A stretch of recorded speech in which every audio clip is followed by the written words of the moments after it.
Bw'ofuna enniya okola hijja ne umula lowooza ku kimu Tawakkal Travel. Bano bakenkufu mu bino okutambuza obulungi wano n'eri Antinyonyi 5 star, okusula obulungi, okutambuza abakadde n'abaliko obulemu kitundu ku bo, abaana b'amasomero, bannabizinesi kw'ossa n'abakungu, family holiday package. Bano bakozesa emikolo mu nkola ya nabbi entuufu. Tawakkal Travel bagaba visa n'okugobera ku tiketi y'ennyonyi yonna gye weetaaga. Basomesa wamu n'okansolinga abali mu buzibu. Beeyune kati akadinisa tekakusibira ebweru. Tawakkal Travel basangibwa wansi wa paaka enkadde Ben Kiwanuka Street ku Magoba Arcade omwaliro ogwokubiri awo ku muzikiti wennyini. Essimu 0704 94 10 oba 0772 64 293 0759 58 35 19 oba kuba 0758 64 04 Muwali Mayambala, Dr. Chikambi, Seka Sebaggala ne Dr. Uzaima. Tawakkal Travel abo bibaana bamwe.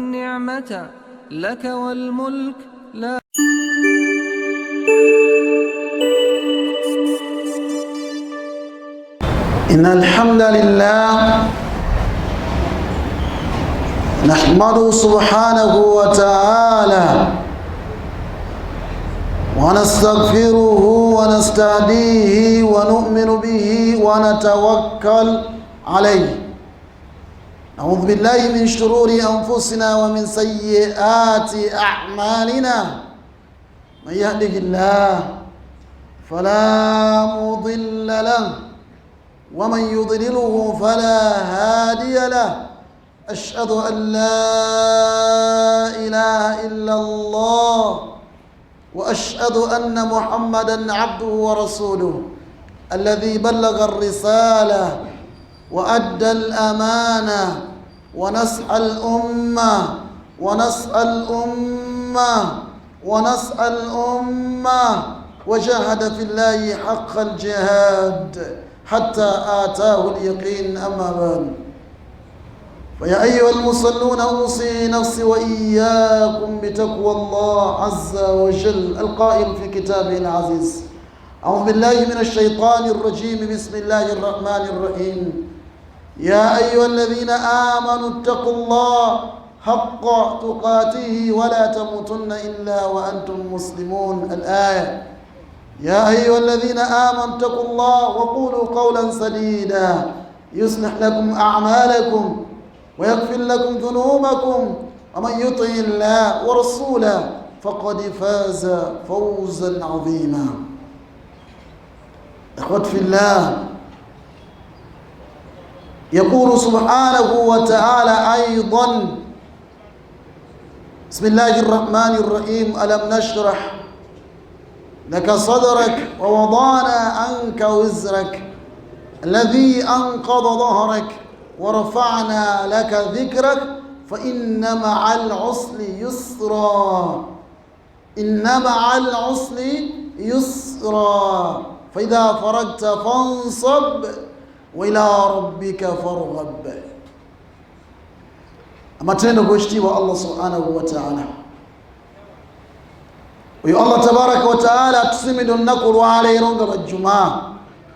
الحمد لله natuwa mukiso kubanga tujja wano tusaale sala ya jumaa nga bangi betuyiseeko, bangi betumanyi tebakesiza na program za jumaa, bangi babadde baagala naye ng'ensonga nyingi ezibayingiddemu, bangi baami babadde baagala basaale sala ya jumaa olwaleero. Owekitiibwa Allah n'abagerera byabageredde. Accident kabola ne kamukuba n'alwaza. Abana bandi beetegese okujja mu jumaa, Allah subhanahu wa ta'ala n'abajjamu emyoyo bagenze sisinkana Allah waabwe tabaraka wa ta'ala. Nenniya ya jumaa yakedde nayo ng'agirina agenda susula mu ttaka. Nabadde yisingira olunaku lw'eggulu kumakya bankubidde essimu ngenda mu programu ku salaamu noga nti muzeeyi Faawu Yusuf badde mutwala Makka naga nti Allah amujjuludde makya. Nabadde n'okusimbulira abantu bwe kibeera olwaleero. Twazika Haji Gundi juzi Haji Faruka Koza budde bwakiro amaze n'okuzimba obuyumba bwawo eggangu masajja gangu buli olabanga mutuufu sente weeri retirement arrangement agikoze amaze okuzimba obuyumba bwawo bulungi abuzimbye abutesitesi obudde bwakiro Allah subhanahu wa ta'ala namujja mu fuse ngenda tuna ku simu yange nga bankubidde simu essaawa 8:30 muzeyi Allah amujjuludde bakubye okuva ku ssaawa 8:30 nga muzeyi Allah amujjuludde kyasitigwa obugu mu kinaabiro Allah namujjulla Allah akutaasa ekiso n'ofa kirala kiringa mujaasi abadde ku battlefield n'atafiirako najja n'afa ng'ekiyinji kisinga okuluma abantu eki ng'enkovu zonna zirina yegomba n'okufa nga shahid nga Khalid ibn Walid yegombanga n'okukakkana ng'afiira ku ndiri waati awuliranga talina kyakoze talina kyafunyemu n'afiira ku buliri nga kiyinji waati ye Allah subhanahu wa ta'ala. Mungu subhanahu wa ta'ala byagera bingi. Haji Magoba Allah musaasire mukadde waffe nkola naye programu ngenda sinkana ku Mande essaawa ezo obudde obwekiro ayogeddeko ne mukyala w'omukulu message agiwandiise saawa 6 communication weekomye saawa 7 aja agudde mu kinaabiro mufuvu bwangu nnyo weewutyo Allah namujulla twalina omusomesa waffe Kawempe Mr. Kigozi asomesa Kawempe ne Nabisunsa kola yali asose Nabisunsa saawa 7 za kiro avaayo azookoke afune wuzu mu kinaabiro muyagwa teyasigala wakyo Allah watwala Seeka Semaire keezaala amaliza Hizbul Yawm obudde obwekiro wakyo Seeka Semaire keezaala mukadde waffe amaliza obudde obwekiro naye nomulaba nesimulaba nsuubira mulaba nkya yampisa neetaaga Mungu amusaasire ya Rabbi amaliza okusoma Qur'an obudde obwekiro then naasaalira akezisembayo ekola kusingira mu sola fakana kumuddusa mu ddwaliro yamala wennaku mbale najjulukuka bwatyo Allah subhanahu wa ta'ala wakyusa naye gwakuleseewo akyatuleseewo tumwebaza Allah nti atusobosezza okujja mu Juma naku lwa bbeeyi olunaku olw'Ejjuma mu wiiki ennamba naku lwa bbeeyi lwa njawulo lwa nkizo nnyo wiiki nnamba sayyidul ayyaami fil usbu'i mu wiiki uno si mwaka kamenya w'ennaku zonna mu mwaka ayitibwa yawmun nahr idi enkulu kyeri gisinga wadde Arafa takisobola gisinga kamenya w'ennaku zonna sayyidul ayyaami fi ssana ayitibwa yawmun nahr sayyidul ayyaami fil usbu'i ayitibwa yawmul jumu'a oyo kanyama Allah namussaako ebirungi bingi ebyenkizo ebiri ku mwezi akundaku oluyitibwa olw'Ejjuma. Tusaba Allah atuwe obulungi bw'olunaku olw'Ejjuma. Adamu yatondebwa kiyama egenda kuyimirawo Juma mulimu essaawa eyanukulwa mulimu akaseera ak'enjawulo biseera eby'enjawulo ng'edduwa zaanukulwa mulimu essaawa nga dduwa ya kasaale imaamu atuddemu kaawo saba edduwa bamaze okwazina saba edduwa newe bajjasi kigambo kimu kisabe Allah ajja kikuwa baada al asiri obudde obwo bwonna oluvannyuma lwa asiri bwonna muwanvu oluvannyuma lw'essala ya Juma sabirawo ku dduwa kutambula butambuza ebizibu bingi nsonga nnyingi ezikutte n'ebirala bingi naku lwa Juma lukyusa ebintu bingi tulaba otudde wano n'osoma Kahfi ekitangaala ne kiva otudde oba mu nnyumba yo oba mu mmotoka osoma Kahfi oba mu masjid ne kivaawo paka ku Kaaba ekitangaala kiva wooli hadithi teriiko wadde enfuufu kuva wooli paka ku Kaaba Mungu na connectinga Juma n'ebirungi by'Ejjuma tosobola bimalayo oyisanga emikono mu maaso ga Allah gwawadde omukisa fa'ishta wa hadarta al-Juma Allah akwadde omulamu n'owangaala ate n'ojja n'obanga tusalli salatu al-Juma n'ogisaala alhamdulillah saba Allah akkirize n'emirimu gyaffe gyonna tumusaba Allah abeere agikkiriza Allahumma amin. Ayuha al-fudala wal-fudalayat abalungi bamaama ne bataata abalungi abalangira n'abambejja abalungi abalungi mwenna abali mu kibiina ky'omubaka Muhammadun sallallahu alayhi wa sallama muli babeeyi embeera mugiraba etunyiga kusizza tusobeddwa ewaka ne mu kibira omuntu ayagala kwetta kana annas yaktuluna anfusahum aw ba'duhum ba'da embeera nzibu nnyo abantu bagala kweyuzayuza kwetta bagala kwejja mu bulamu wansi bagala kwesuula ku bizimbe bagwe abantu bagala kwesuula mu mmotoka mbeera mbi abantu banoonya ebyokulya tebabiraba nanone kyalisa ku famire olina kutambula mu kkubo n'otambula nekizibu nnyo okumalako olunaku nga tofunye muntu agenda kukusaba mutwalo oba kawunga bijanjaalo kyasikiro ya sukaali nebasaba nnyo akawunga ennaku zino seeka nyamba gwotunuulira nga asibe ekikalo bulungi gwotunuulira nga mukyala wabuvunaanyizibwa nomutunuulira nga muntu mulamu ali complete omuntu ajjudde nolowooza nti oba watanduru ilaish neweewuunya ensi gyetambulyamu olwaleero buli omu akaaba tegeti mwena buli omu waali akaaba negwandiisa obugagga naye akaaba wakiri ajja kaaba revenue wakiri omusuubuzi w'omukikuba ajja kaaba owomukampala naye akaaba ifurisi naye aggalewo byonna buli omu alina kyakaaba nolekyo kikigenda otutaasa tukoze kyaka kyakaseera kano tuveemu mu mbeera ekya etukubye etunyize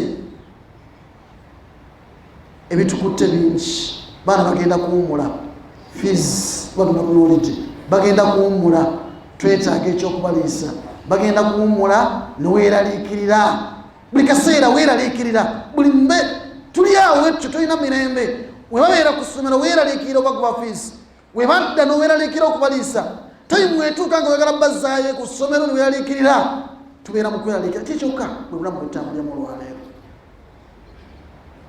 nolekyo omuntu avudde atya mu mbeera eyo ye omuntu akola atya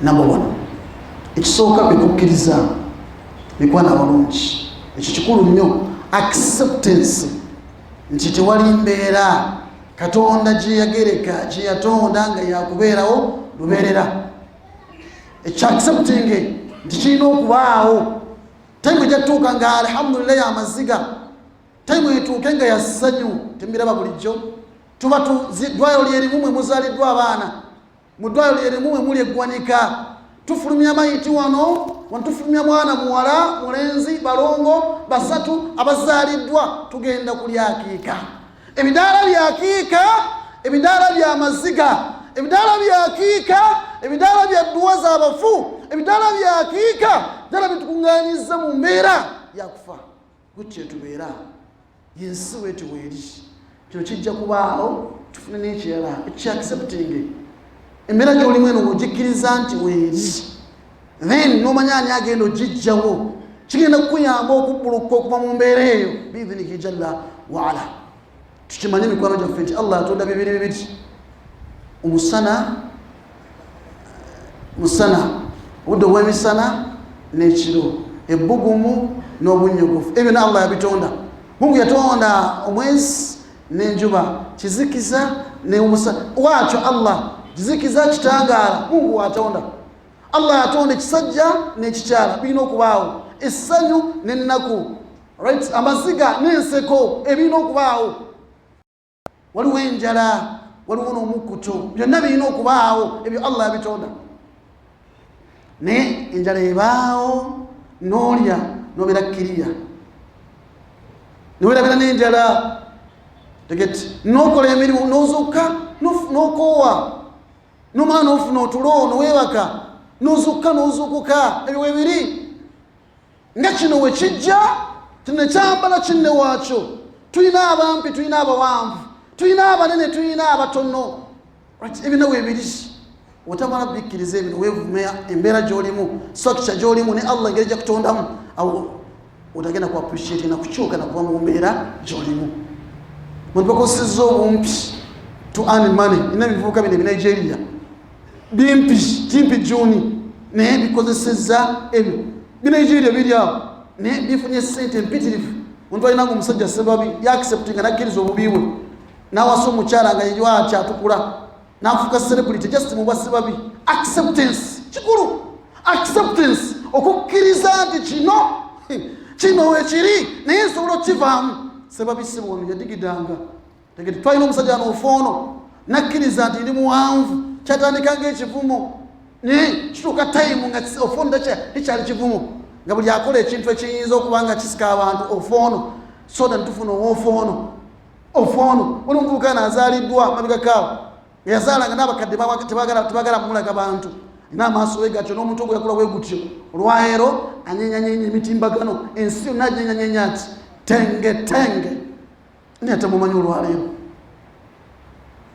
Right, acceptance kikulu. Wosobola buli okkiriza embeera gy'olimu solution sobola okuvaayo nokkiriza n'asobola obbijjawo nagana osobola okukozesa obuzibu buno osobola okukozesa kuno okusomoozebwa osobola okukozesa embeera gyempitamu eno Allah subhanahu wa ta'ala n'antuusa ate ku ddene tengetenge afunamu ki babadde Nigeria juice nga buli omu alinze tengetenge kati bagenze mu America simanyi bagenda mu America ninga buli omu asimba layini wano ng'anoonya visa eya America yesi bunoonya kiriza Allah yakuwa omusajja yoyo gwe yakuwa kikiriza Allah ajja kusaamu barakat abange tukkirize mbeera weeri obwavu buli bujja kuvaawo. Yes, obwavu buli bujja kuvaawo. Tukisobola okubeera mu bwavu mu kaseera si bwalubeerera teri mbeera Allah gye yatunda gye yagereka nga yakusigalaawo lubeerera. Nolwekyo oluvannyuma okutegeera ekyo don't curse your souls. Toyina kwevuma, toyina kukalumira balala, toyina kukwatibwa nsaala balala, kozesa bukozesa okusomoozebwa kw'olimu embeera gy'olimu to earn something. Nga bwe mbagambye sebabi. Oli omusajja nanyini TikTok ono buli awali ono buli omu ali ku TikTok ne seka wange Shaban ne buli omu ali ku TikTok wano buli omu ali ku TikTok abasinga obungi naye nanyini TikTok musajja mumpi half is half man akoma wano wati nanyini TikTok zanga simanyi biki akoma wano wati atambuza mikono nenagagga sente zimuyitaba twala mugula World Cup okukkiriza kikulu kitegeeza nti embeera gy'olimu mbonaawe otandika okusabiriza era wengamba abantu oli mulema yes kozesa obulemu bw'olina to earn a living so si kusabiriza obulemu bw'olimu bukozese to earn something to get something kozesa obuzibu nafu bw'olina obwo Allah ajja kujjawo akucukumye mpolampola. Twali tugula World Cup mwalaba omuvubuka Ganim ng'alina Morgan Freeman story gye baatuwa about Islam about humanity brotherhood and whatever nenga basoma aya za Quran ne bavuunula ono Morgan Freeman amanyikiddwa ensi yonna muzanyi wa firimu kaliba buli omu yina gw'ayagala bamuleesa abakata ne bamukozesa omulimu ogw'obuvunaanyizibwa n'ayogera aya za Quran n'azinyonnyola nenga gw'ayogera naye muvubuka Ganim ali awo engeri gy'atambulamu yeeyo engeri gye yakulamu yeeyo naggagga Ganim olwaleero diru zazikola nansi interne ezaggwa dda zaggwa bw'otuuka mu kusomoozebwa n'oyagala okweziika n'otuuka mu bizibu n'okyawa buli omu n'oboggola n'ofuuka ensolo empologoma ewaka abaana tebalina mirembe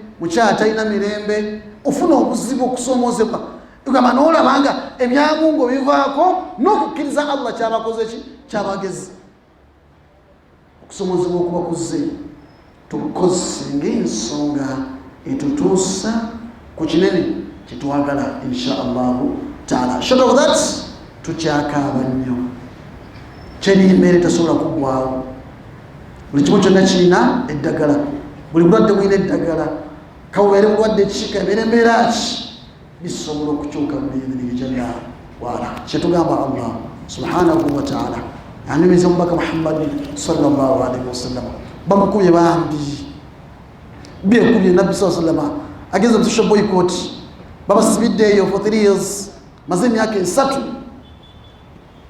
ngali eyo Mushib Bani Hashim bamusibiddeeyo talina wadde ekyokulya basahaba balidde amaliba gaweddewo balidde omuddo gwe basiŋŋaneeyo guweddewo ebikola by'emiti emirandira buli kimu kyonna ne bakirya era ne bigwawo batuka okugamba nti Sudais jamu ekanzu yo gundi jamu ekitambaala tufumbaago tufumbe olugoye olwo tufune amazzi agali fik tunywako ne balwala bangi basahaba endwadde kolera daisantre n'ebisigadde mwe mwali n'abambejja omumbejja wa Ummeeno n'omulangira omunene wa Ummeeno ate nga bebalangira n'abambejja ab'omu Makka ayitibwa Khadija yali amanyidde bulamu bwa kololo gy'asula manyidde bulamu bwa mbeera nnungi na Abu Talib tamanyidde embeera mbi Abu Talib anko wa Nabbi naye agambye nange bansibe n'omwana wange ne banoonya ekyokulya tebakiraba basiraamu ne bafa endwadde ne zibeera nnyingi nnyo Khadija n'alwala ne Abu Talib ne balwala bagenda olaba Abu Talib bagenda kufiira eyo ne babajjayo baama bakabajjayo wayita ebbanga ttono bombi ne bafa omwaka ogwo ne gutuumibwa omwaka amu al-huzn mwaka gw'ennaku nabbi afiiriddwa basupporters nabbi afiiriddwa bakijinji kitaawe omuto yayimirangawo wallahi nayimirawo nabbi yatuuka n'omugamba ebigambo nga basajja bamutumye Muhammad bangamba bampeemu omwana omulala Muhammad bangamba bakuwe obuyinza n'obwakabaka Muhammad bangamba bakuwe kino naga wallahi law ju'ilat ash-shamsu fi yamini wal qamaru fi yasari nga baagala kimu kyokka nve ku kigambo ekyo wallahi lan atruka sigenda kivaako hatta yudhhira Allah paka Allah yisiwa najiwa la ilaha illa Allah au amut duna oba mfenga ni kigambo ekyo la ilaha illa Allah whatever the case bateeke enjuba mu mwezi mukono gwange gwa ddyo bateeke omwezi mukono gwange gwa kkono nga baagala nve ku kigambo kya la ilaha illa Allah sisobola bansuubiza byonna naye omwaka ogwo yafunyamu ebizibu ebyo wavaayo nanoonya waddukira kagende Twaifa kanti maybe naafunawo security naafunawo embeera tuke Twaifa bamugulira bayaali bamukuba bakasolo boys ababayanga mu kibuga munovukavuka uyayo mukubakuba nasuka mukuba kakana nga enajudde musaayi jali sahaba bwe alina ene ajula omusaayi tegeti zali Jaafar najula omusaayi yenna natuuka watudde wali nagamba malaika nezijja kazagala asabe Allah abakkirize bavuunike ekitundu ekyo abantu abo bonna bamakubye Allah abasikirize nagamba tisobola kukola ekyo kobera embeera kikyolimu don't curse tologa totta tobba kobera mu mbeera kiweti tofitina kobera mu mbeera kiweti muleke munayitewo mulekere bwe kiba kigaanye niye oli asobola kifuna bwe kibanga tosobola kitukako oli asobola kifuna ogwe mukisa gwe naawe ojafuna insha Allahu taala nange omuyagambye nti okwagaliza twagalize tuleke abantu tuyambeko abantu tuberega eva tubaako omulimu ogw'enjalo okutukola biidhnihi jalla wala which leads to the success of ours if we can saba Allah tumalire ya rabbi era tutuke kukitukola tuli mu nsi olwaleero ng'oli akusiŋŋaana wena kyokola n'akuziba akusiŋŋaana wena foomu zoyisizaawo bagenda kuwa supplyinga kintu kukana nga kituddeko akusiŋŋaana ng'olinawo n'akudinnyaka naye nga akutuulako musiraamu munno wabula ayagala njawulo owaye ayagala yekkayiko okufuna ensi mwe tuwangalira olwaleero tusaba mataasi ya rabbi bira n'omutima omulungi nabbi aganye bano okubazikiriza agamba migongo gyabwe n'avaako abakkiriza ebyaddira byali biki nabbi sallallahu alayhi wa sallam Allah n'amuwazira essula 2 nagamba alam nashrah laka sadrak wa wada'na anka wazraka alladhi anqadha dhahrak wa rafa'na laka dhikrak yanajudde ennaku yenna alaba embeera gyali mu mbi nga naawe gy'olaba gy'oli mu mbi naye fa inna ma'al usri yusra eno embeera gy'oyitamu munauganda omulungi embeera ya ifirisi embeera gy'oyitamu ey'obupangisa fa inna ma'al usri yusra fiizi w'abaana abuze fa inna ma'al usri yusra mbeera ki gy'olaba buli omu kwakafaananyi kwakatoki kazzeeyo sinto zifuna otya titenkanye otya landlord titenkanye otya omugamba bigambo ki byonna fa inna ma'al usri yusra. Always whatever that is difficult, right, there is ease. Buli awali obuzibu ajja kubaawo obwangu. Inna ma'al usri yusra. Don't curse your souls, alright? Don't turn against others. Don't turn against your brothers and your sisters. No. Don't turn against Allah. Don't abuse. Don't insult Allah. Do not do so. La. If Allah jabbi chusa. فَإِنَّ مَعَ الْعُسْرِ يُسْرًا. إِنَّ مَعَ الْعُسْرِ يُسْرًا. He's seeing you. He knows you're struggling. You're striving. You are miracle itamutu. I'm living. You're not enough. Bam yofiridwa. Bam abana bali webacho. Abana tibafumbirwa. Tibanafumbirwa. Ne somebody. Who was Allah? Somebody is coming. Who is better than those you think? Omulungi asinga abajja. Omugagga asinga okwegala ajja. Ayinamaani asinga okwegala ajja. You will always get the best out of that situation. Inshallah ta'ala. Fa inna ma'al usri. Allah namusako ne sunna jamgama jino. Wadduha wal layli idha sajja. Ma wadda'aka rabbuka. Gugamba atambula ono Allah akwirabidde. Ise ebinyonyi bitalina wadde lusuku. Ma wadda'aka rabbuka. Abange gwolowooza Allah subhanahu wa ta'ala akwirabidde nga n'ebinnyanja wansi yabimanyi. Ma wadda'aka rabbuka wama qala. Kakasa embeera gy'oyitamu gikkirize, accepting it, then get the means. Ogenda kivaamu otya era ng'okitegedde nti Allah yakuyisa mu mbeera. Ma wadda'aka rabbuka wama qala. Tasobola buundi nagumu Allah. Kisoboka Allah takwerabidde. Yakwerabidde mwalina okuliisa, mwalina okuwa ekyemisana. La. Kyobula baali mu COVID waliwo ataalya wafe enjala, waliwo yafe enjala. His Excellency yagezaako mbu baliise ku bantu mu ggwanga negena emmere agisabye ffe. Tukikuŋŋaanya ntitwala wali tegeti wa Prime Minister Lugunda yalingawo then ageza ku waliwo ffe kawempe naye bagabirako b'ennyumba mmeka ate okakanansi tebazuwadde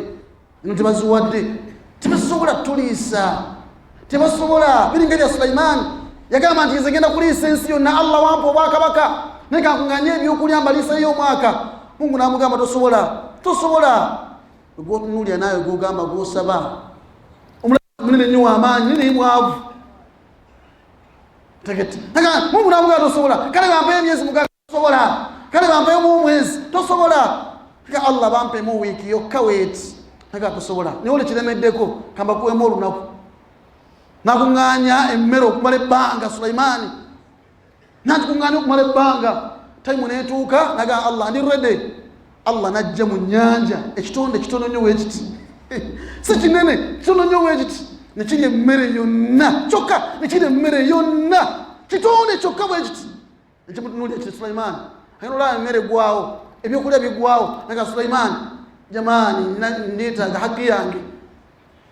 Naye gwe tokkuta ti Allah gwe wagambye gwesimbyemu ekyetandekeera nga nze buli nagwangabirira era nenzikuta. Tiringa tondo lya nkuba fomwa kafaananyi ako. Oli asobola okweta ennyanja namba n'afukirira irrigation nebigaana okukyamuka, ebimera nebigaana okukyamuka n'afukirira. Enkuba neetonnya ettondo limu eriti akale kamu kokka just dakiika 5 nezimala okulaba ebiwala nga byonna bigira bwiti, byonna bigira bwiti just dakiika 5-10. Era nyongera okusembeza example nyangu. Osobola okunywesa omwana liita mmeka ez'amata, mumuwa amata gano ag'ebisolo gaaki naye n'anywa ku bbeere lya nnyabo.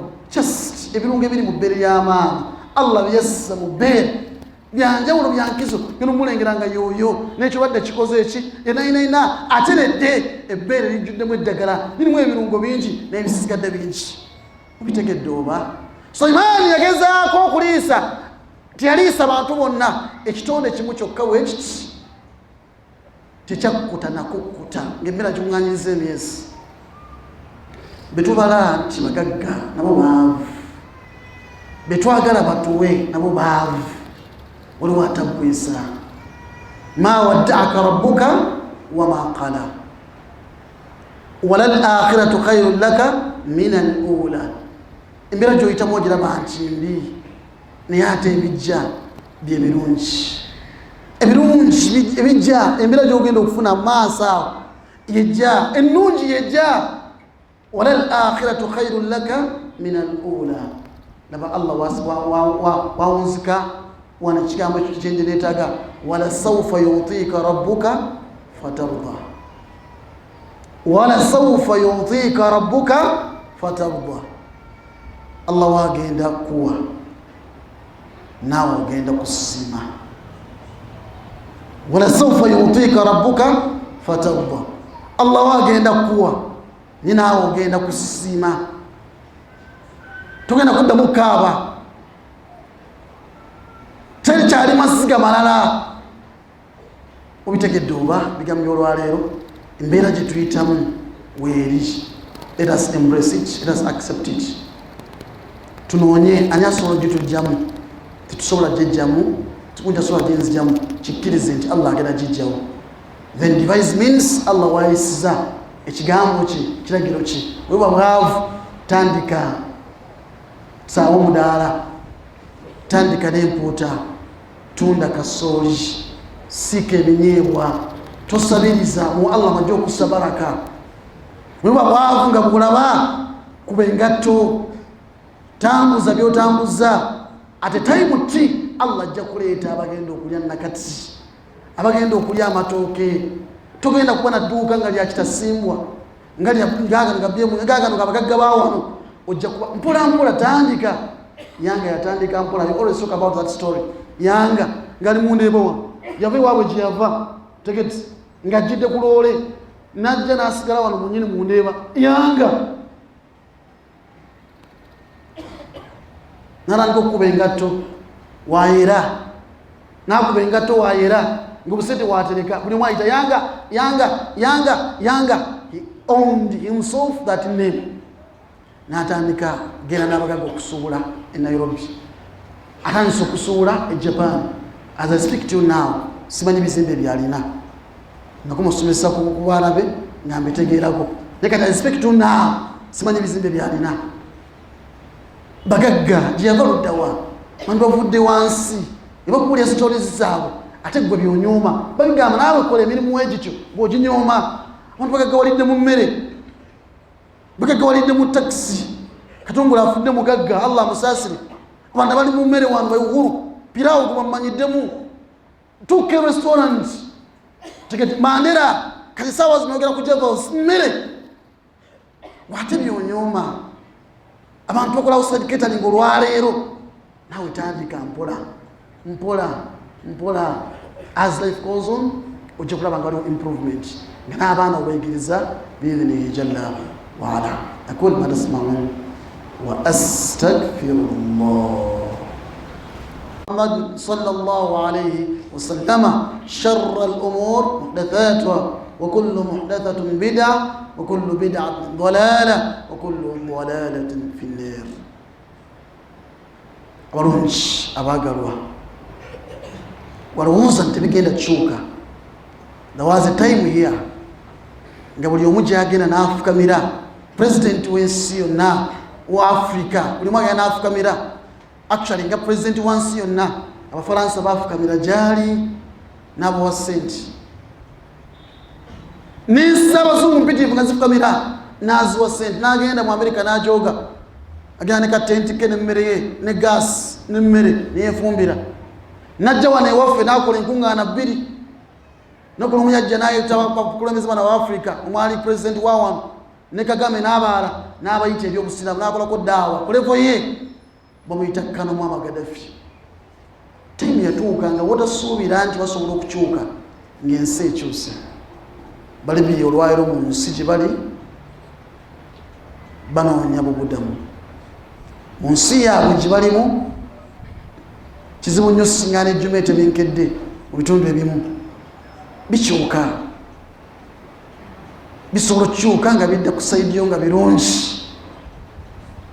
Nga olaba abaali abaavu after COVID, mu COVID baagaggawala na kutunda mmere, nakutunda manda nakukozesa muntu mutono nnyo baali baavu abaali abagagga maduuka ne bagaggala n'ekibuga baakivaamu mu covid Mungu n'abazza wansi bikyuka Sudan ebadde etwano nga ne hijja bazituula nga tejasobola kukkiriza nti bajjeno ngaawo basobola zena sheekha wange muyita Iswam al-Bashir somesa wange kasobola kukkiriza yali Iswam al-Bashir yali khatib muzata weyo khatib first khatib wa Bashir n'ensonga nyingi yasobola kukkiriza olwayiro tasobola kuwangalira mu nsi ye alikata Iswam al-Bashir olwaleero ensi eyo gyetwali twegomba ng'amagye gonna gasomeddwe omuntu yagenze mu bazungu buli kimu kyonna bakirina olwaleero balina unrest bajjudde wano bangi bikyuka tegetusaba nnyo Allah bikyuke ku bulungi teweevuma kimbeera gy'olimu gunookuzita okulima n'abagaga manyi ogamba tuli baavu kibulaba n'obwavu bweyongedde wabulawo n'alina ssente abukoobola bukoozi omubuuza tolina mutwalo nti ngulina ezo si ssente nti ssente anti seeka mbadde ntegeeza ziri nnyingi nkugambye ssente seeka tewali ssente wallahi ssente zibuze n'ayina 10 akaaba ssente n'ayina akadde akaaba ssente buli omu akaaba ssente oyinza okuba nga tekasobola kumala byetaago byo naye atleast olina kyolina n'entandikwa tosobola kumalayo byetaago saba Allah atubitegere ebigambo ebyo kutuba yaffe olwaleero tuzaamu essuubi nga tugamba nti fa inna ma'al usri yusra inna ma'al usri yusra no matter how worse the situation is it shall come to normal it can turn to positivity just better be a positive thinker better be a big dreamer take it no matter how worse the situation is ojja kuzaala ne Ibrahim yazaala ku myaka eki n'abaala bava mu makomera ba Yusufu ne bafuuka bafuta ba Victor ne bagaggawala ne baleeta ne bakadde baabwe naye nga gyebavudde wa makomera Allah abayisiza mu nyogoga those are lessons n'abaala bava mu gwa kyennyanja naawe ekyennyanja kyoli mu kyekyo Yunus n'ava mu kyennyanja n'amaana agenda kuwola abantu be ne bamukkiriza ye nabbi yekka yakowola abantu bonna ne bamukkiriza things change abaasooka omukuwonera ennyumba n'omuvuma n'omumusekerera n'atuuka n'obbadduukamu things turned around baali bamukonya ennyumba bamuvumye bamusekeredde baganye okukkiriza obubaka for years then went ahead naga nti kambaddukemu ngende noonya awalala Allah n'amubaako wamuteeka mu kyennyanja nga nawe Allah atadde mu kyennyanja ky'obwavu eky'endwadde eky'obugumba eky'abaana obutafumbirwa ekyafiizi ekyaki Allah n'amala oli yakowola bukowoozi Allah la ilaha illa anta subhanak inni kuntu min adh-dhalimin webuuze wekka nsobezzaawa Allah owe sirongosezza oziwulirudda wa lwaki Allah anadde mu mbeera eno lunguusa saalako ekiro kola nnyo gulawo edduuka genda okole kino kuba bulooka zimba tambula toyesibira mu nnyumba kufiira omwo kiziro la guleka nga wosikoola Allah nga womusaba Allah nga wodda gyali Allah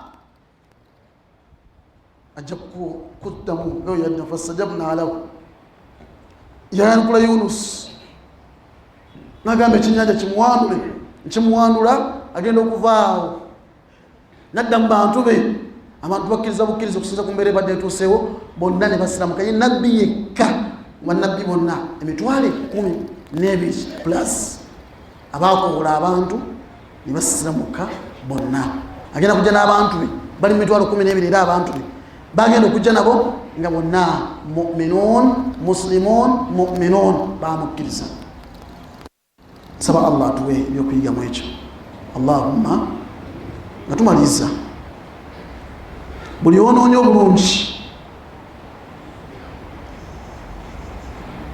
there is no gain without pain. There is no gain without cost. It costs you.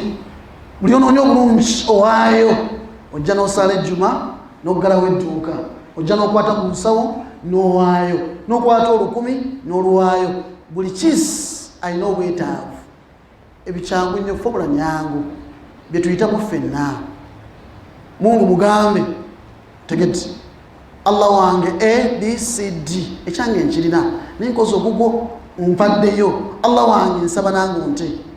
Allah wange ono mmalidde ekyetaago. Allah wange mpaddeyo oluvannyuma lw'ejjuma. Allah wange mpaddeyo mu masjid nsaba Allah nte. Kwata ebitaano, kwata olukumi, kwata omutwalo, kwata mu buzito bwo. Buli omu alina kyayagala Allah mumalira. Sooka oteekeko edduwa, beera n'enniya eyo. Kyakase nti Allah agenda kukumalira, kyakase nti Allah agenda kuwa. Wala sawfa yutika rabbuka fatarda. Atojja kusiima, then ziweeyo. Tokasuka ssente ziwa omuntu azisembeze azisembeze. Tokasuka ssente za saddaaka. I repeat, temukasuka ssente za saddaaka, zigwamu baraka. Mungu tebamukasukira. Tokasuka ssente za saddaaka, kwata ssente zisiweeyo aziweereze mu maaso. As simple as that. Oba abayitamu abayitemu, saake ekigambo kyo, saake edduwaayo, saako byoyagala, Allah ajja bigondeza. Ebyo tuyitamu ebeerawo eva al asbab, ebeerawo eva ekikuyunga ne Allah subhanahu wa ta'ala. Bwe lutindo olwo ensonga Allah wagenda okuyita ensonga zo zite. Ebiri wano ku masjidi bingi, mwe musinga mubimanya. Nirade ngagamba nti masjidi yatuukadde okubeera kalina. Muno bwe tuli mulimu abagagga basobola osimba kalina ezo 2 3. Mulimu abalala balina emikwano gyabwe basobola okusaka omuntu omu n'agizimba. Tukyalemedde mu masjidi eno ng'abantu mubalaba, buli omu bwetaavu mulaba. Mwe bali kusawo provisions za tent, nsaba Allah abawo bulungi. Zibadde maze ebbanga ssaaza wano ne provision tent, alhamdulillah nina wali obulawo tent. Kyokka n'ebiri wano mu masjidi bingi ebyetaagisa. N'abajja abeetaavu nabo babeerawo, naye nga mulowooza ku ebyo n'ebyo we mbikola nga nakyo ne mukirowoozaako. Masjidi etuuse okuzimbibwa nga kalina, etuuse okuzimbibwa nga kalina. Kibeere mu nniya, mukyagale, mukitandikeko, mukisabire edduwa. Bwatyo najja nankumbi wetandika, temumanyi masjidi yaliwo. Niba alina enniya ennungi, oluvannyuma Allah n'aleeta bye yaleeta, ne bazimba masjidi. Olwayo tuli ku masjidi ki ya kalina. Nammwe Allah ajja kukola waakyo. Abaawayo ettaka nnungi ne lijjamu ebizibu byalyo, ne linunulwa mwenna ne muwaayo ssente, mwenna nniya ennungi ezo Allah n'asaasira n'ataasa. Kati n'ebisigadde bijja kubaawo. Yatuuka dda okubeera kalina ey'emyaliiro egisukka mu 3 biidhinihi jalla waala. Ate nga n'abagagga basobola ogizimba wano mubalina. Nsaba Allah abawe obusobozi n'omutima omumaliivu okukola ebyo.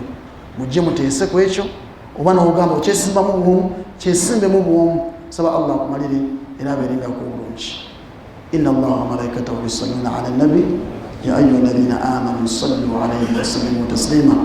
Allahumma salli ala Muhammad wa ala ali Muhammad kama sallaita ala Ibrahima wa ala ali Ibrahima warda an sadatna khususan Abu Bakr wa Umar wa Uthman wa Ali ومن تبعهم بإحسان إلى يوم الدين. اللهم أعز الإسلام والمسلمين وذل الشرك والكفرة والمشركين. اللهم نسألك أن تهدينا وتهدي يا رب العالمين. اللهم اهديهم يا رب العالمين. اللهم اهديهم على صراطك المستقيم. نجنا يا رب العالمين من قيود المجرمين. نجنا يا الله من قيود الماكرين. نجنا يا رب العالمين من قيود الباغين الحاقدين الحاسدين المجرمين المشركين يا الله. نجنا من مكرهم وقيودهم يا رب العالمين. وعزنا مكانا وشرفا ودينا وخلقا وإحسانا. عزنا في الدنيا والآخرة. ربنا فاقضي جميع حاجاتنا. اللهم قضي جميع حاجاتنا. فاقضي جميع حاجاتنا. فاقضي جميع حاجاتنا. وقضي لنا جميع الديون يا قاضي الديون يا قاضي الحاجات. فاقضي ديوننا.